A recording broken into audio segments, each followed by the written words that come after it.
What's up, everyone? This is Todd Hazelton with Techno Buffalo. You're looking at a white box, but inside this box is actually Sprint's Optimus G from LG. Yeah, I guess they sent me this because they didn't have the final packaging ready yet. Here's the phone. Very similar to AT&T's model, which I just filmed, so you should see it on our channel, but I'll get it right here. Very similar looking, but you'll notice this one kept the 13 megapixel back. It has absolutely no Sprint branding on it, which is kind of strange. It just has the LG logo. And then if you look closely, you can see the camera sort of pops out a little bit. It's not flush with the surface as it is on AT&T's model. In any case, through the box, and I don't think this is final packaging. There's no documents or anything. You just get the charging cables. You get that's it. So let's boot up the phone and I'll show you some more features. Okay, while it's booting, volume controls on the left-hand side of the device, 3.5mm headphone jack up top, power button on the right, oop, that's loud, micro USB charging on the bottom. Another difference, again, with the AT&T version is this comes with storage, but AT&T's has a removable micro SD card slot on the left-hand side of the device. Sprint's does not. Here we are, we're looking at it. It's very similar to AT&T's otherwise. It's got some bloatware, they all do. Moving around, very quick. This is, again, a quad-core processor. It's clocked at 1.5 gigahertz, I believe. It's Qualcomm Snapdragon S4 Pro. Super, super fast, 2 gigs of RAM. Everything's been amazing on these devices so far. Let's see, no downloaded apps. Widgets, your standard fare here. This is running Android.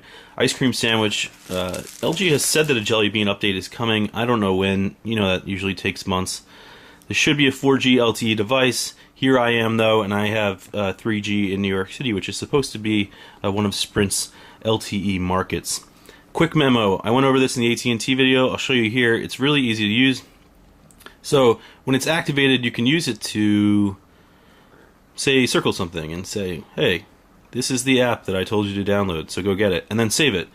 And you can save it to your notebook or gallery. I prefer gallery. And then send it off to friends. So it's great with maps. I don't want to bring up the map because then you guys are all going to know where I am and come and get me. But say on the calendar, and then I go to quick memo, and I say, this is the week that I'm going on vacation. Don't tell John. Saving it to the gallery. Done. So it's really, really quick and easy to use. You don't get the S Pen or whatever from Samsung, but your finger works really well. It's great for notes like that. Let's see what else. In the videos section, and I don't think this has any videos preloaded on it, you can actually play them. No, we don't. You can play them over anything you're doing. So you can change the opacity and write an email and sort of have the video up top, clear or fully viewable. It also has great DLNA, so you can share the video to your DLNA-enabled TV or your Xbox or anything like that. Excuse me, I'm getting over being sick. Let's see. Settings.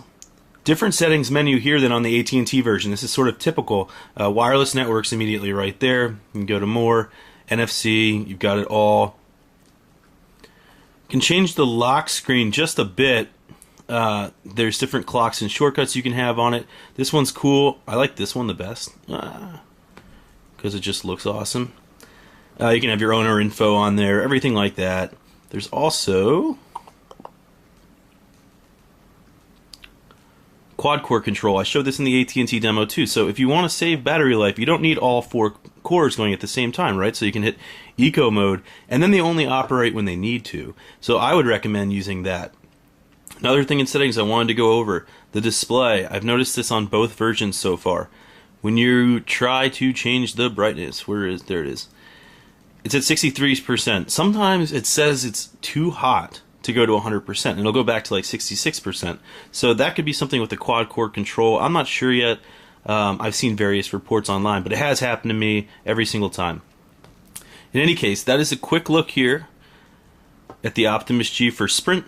It's coming soon. This is Todd Hazelton with TechnoBuffalo.com.